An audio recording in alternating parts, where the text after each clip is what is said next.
સમાચાર પ્રવેશ અડિયેચા વાંચે છે। સૌપ્રથમ મુખ્ય સમાચાર। પ્રધાનમંત્રી નરેન્દ્ર મોદીએ છત્તીસગઢમાં 33,700 કરોડ રૂપિયાના વિકાસ કાર્યોનું ઉદ્ઘાટન અને શિલાન્યાસ કર્યો। રાષ્ટ્રપતિ દ્રૌપદી મુર્મુ આજથી મુંબઈની 2 દિવસની મુલાકાતે। પવિત્ર રમઝાન મહિનાની સમાપ્તિ સાથે આજે દેશભરમાં ઈદ ઉલ ફિત્રની ઉજવણી કરવામાં આવી રહી છે। અમેરિકન રાષ્ટ્રપ્રમુખ ટ્રમ્પની રશિયાને યુદ્ધ વિરામ માટે સંમત ન થાય તો રશિયન તેલ ખરીદતા દેશો પર 50% સુધી ટેરિફ લાદવાની ધમકી।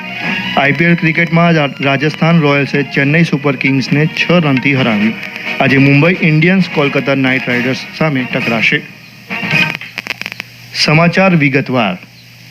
પ્રધાનમંત્રી નરેન્દ્ર મોદીએ ગઈકાલે છત્તીસગઢના મોહભટ્ટા અને બિલાસપુર જિલ્લામાં 33,700 કરોડ રૂપિયાના વિકાસ કાર્યોનું ઉદ્ઘાટન અને શિલાન્યાસ કર્યો। આ વિકાસ કાર્યોમાં વીજળી, રસ્તા, રેલવે, ઓઇલ અને ગેસ, શિક્ષણ અને આવાસનો સમાવેશ થાય છે। કાર્યક્રમ દરમિયાન પ્રધાનમંત્રીએ આવાસ યોજના ગ્રામીણના 3 લાખ લાભાર્થીઓને ઘરોની ચાવીઓ સોંપી હતી। हमारी सरकार सिर्फ 4 दीवारें नहीं बनाती, इन घरों में रहने वालों की जिंदगी भी बनाती है। जो पक्के घर मिले हैं, इनमें से अधिकतर की मालिक हमारी माताएं बहनें ही है। આ પ્રસંગે સભાને સંબોધતા પ્રધાનમંત્રીએ કહ્યું કે છત્તીસગઢના નક્સલ પ્રભાવિત વિસ્તારોમાં કાયમી શાંતિનો એક નવો યુગ જોવા મળી રહ્યો છે। કેન્દ્રીય ગૃહમંત્રી અમિત શાહે કહ્યું છે કે બિહારમાં વિવિધ વિકાસ પ્રોજેક્ટને મંજૂરી મળવાથી રાષ્ટ્રીય લોકતાંત્રિક ગઠબંધન એનડીએ વિકાસનો પર્યાય બની ગયું છે। ગઈકાલે રાજ્યના ગોપાલગંજ જિલ્લાના પોલીસ લાઇન મેદાનમાં જાહેર સભાને સંબોધતા શ્રી શાહે કહ્યું કે જો એનડીએ સત્તામાં આવશે તો પૂરની સમસ્યાનો ઉકેલ આવશે અને પૂરનો ભય ભૂતકાળ બની જશે। एक और 5 साल एनडीए की सरकार बनाई है, हम बिहार को हमेशा के लिए बाढ़ से मुक्त करने का काम करेंगे। बिहार में बाढ़ भूतकाल बन जाएगी। રાષ્ટ્રપતિ દ્રૌપદી મુર્મુ આજથી મુંબઈની 2 દિવસની મુલાકાતે જશે। રાષ્ટ્રપતિ આજે સાંજે મુંબઈ પહોંચશે અને આવતીકાલે ભારતીય રિઝર્વ બેંકની 90મી વર્ષગાંઠની ઉજવણીના સમાપન સમારોહમાં ઉપસ્થિત રહેશે। પવિત્ર રમઝાન મહિનાની સમાપ્તિ સાથે આજે દેશભરમાં ઈદ ઉલ ફિત્રની ઉજવણી કરવામાં આવી રહી છે। આજે શ્રદ્ધાળુઓ ઈદગાહ અને મસ્જિદોમાં ઈદની નમાઝ પઢશે। દિલ્હીમાં જામા મસ્જિદ, ફતેહપુરી મસ્જિદ અને શાહી ઈદગાહમાં ઈદગાહ સહિતની મસ્જિદોમાં શ્રદ્ધાળુઓ નમાઝ પઢશે। રાષ્ટ્રપતિ અને ઉપરાષ્ટ્રપતિએ લોકોને ઈદ ઉલ ફિત્રની પૂર્વ સંધ્યાએ શુભેચ્છાઓ પાઠવી હતી। રાષ્ટ્રપતિ દ્રૌપદી મુર્મુએ એક સંદેશમાં જણાવ્યું કે ઈદ ઉલ ફિત્ર પવિત્ર રમઝાન મહિના દરમિયાન ઉપવાસ અને પ્રાર્થનાના સમાપનને ચિહ્નિત કરે છે। તેમણે ભારપૂર્વક જણાવ્યું કે આ તહેવાર ભાઈચારા, સહકાર અને કરુણાની ભાવનાને મજબૂત કરે છે। ઉપરાષ્ટ્રપતિ જગદીપ ધનખડે જણાવ્યું કે ઈદ સાંસ્કૃતિક વિવિધતા અને વ્યક્તિઓને જોડતા સામાન્ય બંધનમાંથી મેળવેલી શક્તિની યાદ અપાવે છે। ઉત્તરાખંડમાં શ્રી ગંગોત્રી ધામના કપાટ 30 એપ્રિલના રોજ અક્ષય તૃતીયાના અવસરે સવારે 10:30 વાગે ખુલશે। શ્રી ગંગોત્રી મંદિર સમિતિએ આ ગંગાના શિયાળુ નિવાસ મૂકવામાં એક બેઠકમાં આ નિર્ણય લીધો હતો। તે જ દિવસે શ્રી યમનોત્રી ધામના કપાટ પણ ખુલશે। શ્રી બદ્રીનાથ ધામના કપાટ 4 મેના રોજ સવારે 6 વાગે ખુલશે અને શ્રી કેદારનાથ ધામના કપાટ 2 મેના રોજ સવારે 7 વાગે ખુલશે। અમેરિકાના રાષ્ટ્રપ્રમુખ ડોનાલ્ડ ટ્રમ્પે ચેતવણી આપી કે જો રશિયા યુદ્ધ વિરામ માટે સંમત નહીં થાય તો તેઓ રશિયન તેલ ખરીદતા દેશો પર 50% સુધી ટેરિફ લાદશે।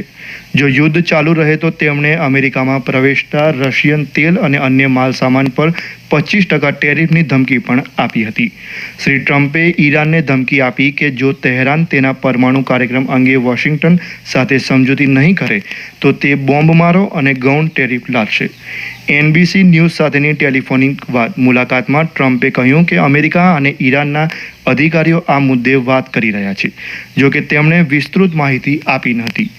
શ્રી ટ્રમ્પે યુક્રેનમાં ચાલી રહેલા યુદ્ધ અંગે રશિયાના રાષ્ટ્રપ્રમુખ વ્લાદિમીર પુતિન સાથે ભારે નારાજગી વ્યક્ત કરી હતી। શ્રી ટ્રમ્પે યુક્રેનના રાષ્ટ્રપ્રમુખ વોલોદિમીર ઝેલેન્સ્કીની વિશ્વસનીયતા પર પણ સવાલ ઉઠાવવા બદલ પુતિનની ટીકા કરી હતી। આ સમાચાર આપ આકાશવાણી પરથી સાંભળી રહ્યા છો. આ સમાચાર આપ અમારી YouTube channel AIR news Gujarat પર પણ સાંભળી શકશો. વધુ સમાચાર માટે અમારી વેબસાઇટ newsonAIR.gov.in/gujarati અને અમારા એક્સ હેન્ડલ AIR_news_ABAD ને ફોલો કરશો.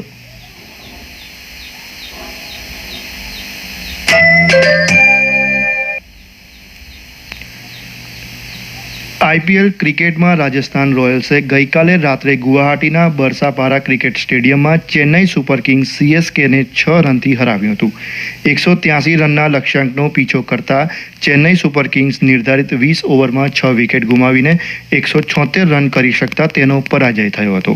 CSK તરફથી સુકાની ઋતુરાજ ગાયકવાડે 63 રન બનાવ્યા, જ્યારે રાજસ્થાન રોયલ્સ તરફથી વાનિંદુ હસરંગાએ 4 વિકેટ ઝડપી હતી.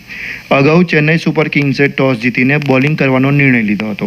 પ્રથમ બેટિંગ કરતા રાજસ્થાન રોયલ્સે નિર્ધારિત 20 ઓવરમાં 9 વિકેટ ગુમાવીને 182 રન બનાવ્યા હતા. 36 બોલમાં 10 ચોગ્ગા અને 5 છગ્ગાની મદદથી 81 રન બનાવનારા નીતિશ રાણાને પ્લેયર ઓફ ધ મેચ જાહેર કરાયા હતા. ગઈકાલે અન્ય એક મેચમાં દિલ્હી કેપિટલ્સે સનરાઇઝર્સ હૈદરાબાદને 7 વિકેટે હરાવ્યું હતું. 164 રનના લક્ષ્યાંકનો પીછો કરતા દિલ્હી કેપિટલ્સે 16 ઓવરમાં 3 વિકેટ ગુમાવીને 166 રન બનાવ્યા હતા. આજે મુંબઈના વાનખેડે સ્ટેડિયમમાં Mumbai Indians Kolkata night riders સામે ટકરાશે. આ મેચ સાંજે 7:30 વાગે શરૂ થશે. કુસ્તીમાં ઓલિમ્પિકમાં ચંદ્રક વિજેતા દીપક પુનિયા અને ઉદિતે પુરુષોના ફ્રીસ્ટાઇલ વિભાગમાં અનુક્રમે 92 કિલો અને 61 કિલો વજન વિભાગમાં રજત ચંદ્રક મેળવ્યા હતા. ગઈકાલે જોર્ડનના અમ્માનમાં ચાલી રહેલી એશિયન કુસ્તી ચેમ્પિયનશિપ 2025માં ભારતે કુલ 10 ચંદ્રક સાથે સમાપન કર્યું છે. ફૂટબોલમાં જમશેદપુર ફૂટબોલ ક્લબે ગઈકાલે શિલોંગમાં નોર્થ ઇસ્ટ યુનાઇટેડ ફૂટબોલ ક્લબને 2-0થી હરાવીને ઇન્ડિયન સુપર લીગ ISLની સેમીફાઇનલમાં પ્રવેશ કર્યો હતો. ભારતીય વાયુસેના આજે ગ્રીસમાં શરૂ થઈ રહેલી બહુરાષ્ટ્રીય હવાઈ કવાયતમાં ભાગ લેશે. ગ્રીસના હેલેનિક વાયુસેના દ્વારા આયોજિત 12 દિવસની કવાયત એલિસના ઐતિહાસિક પ્રદેશમાં એન્ડ્રાવિડા એરબેઝ ખાતે યોજાશે, જે 11મી એપ્રિલ સુધી ચાલુ રહેશે. ભારતીય વાયુસેનાના કાફલામાં Su-30 ફાઇટર્સ અને લડાકુ વિમાનો IL-78 અને C-17નો સમાવેશ થાય છે. અને હવે આજના અખબારોના મુખ્ય સમાચારો રજૂ કરે છે અનિલ પટેલ. આજના વિવિધ અખબારોમાં પ્રથમ પાને અલગ અલગ સમાચારોને હેડલાઇન બનાવવામાં આવી છે. ગુજરાત સમાચારની હેડલાઇન છે: યુનિવર્સિટી કેમ્પસમાં ગાઝા તરફી કાર્યવાહી કરનારા વિદ્યાર્થીઓ સામે ટ્રમ્પની કાર્યવાહી. અમેરિકામાં ભારતીયો સહિત હજારો વિદ્યાર્થીઓના વિઝા રદ. સંદેશે પ્રધાનમંત્રી નરેન્દ્ર મોદીની નાગપુર મુલાકાતને હેડલાઇન બનાવી છે, જ્યારે અમેરિકામાં 300થી વધુ વિદ્યાર્થીઓના સ્ટુડન્ટ વિઝા રદ. આ સમાચારને પ્રથમ પાને લીધા છે. ફૂલછાબે પુટિનની હત્યાનો પ્રયાસ, કાફલાની કારમાં ધડાકો. આ સમાચારને શીર્ષક બનાવ્યું છે. સંદેશે IT વિભાગે ઇન્ડિગો પર 944 કરોડનો દંડ ફટકાર્યો. આ સમાચાર પ્રથમ પાને લીધા છે. નવગુજરાત સમયનું શીર્ષક છે: RSS ભારતની અમર સંસ્કૃતિનું વટવૃક્ષ. PM મોદી. 25 લાખ મિલકતનો 1500 મીટર ઊંચેથી સર્વે થશે. પાણી ડ્રેનેજની ભૂગર્ભ લાઇનનું GIS મેપિંગ કરાશે. આ સમાચાર દિવ્ય ભાસ્કરે સ્થાનિક પાને લીધા છે. અને મોસ્કોમાં પુટિનના કાફલાની કારમાં વિસ્ફોટ. હિમાચલ પ્રદેશમાં મણિકર્ણમાં ભૂસ્ખલનથી 6 લોકોના મોત. ઈરાન અને રશિયાને ટ્રમ્પની ધમકી જેવા સમાચારોને પ્રાથમિકતા આપવામાં આવી છે.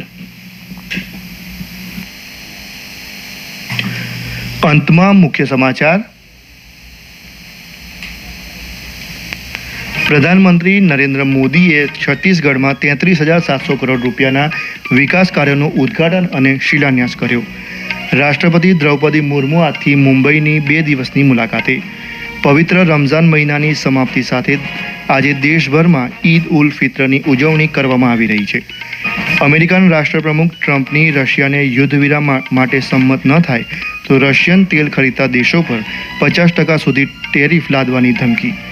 IPL ક્રિકેટમાં રાજસ્થાન રોયલ્સે ચેન્નઈ સુપર કિંગ્સ CSKને 6 રનથી હરાવ્યું. આજે Mumbai Indians Kolkata night riders સામે ટકરાશે. આ સાથે જ આકાશવાણી પરથી સમાચાર પૂરા થયા.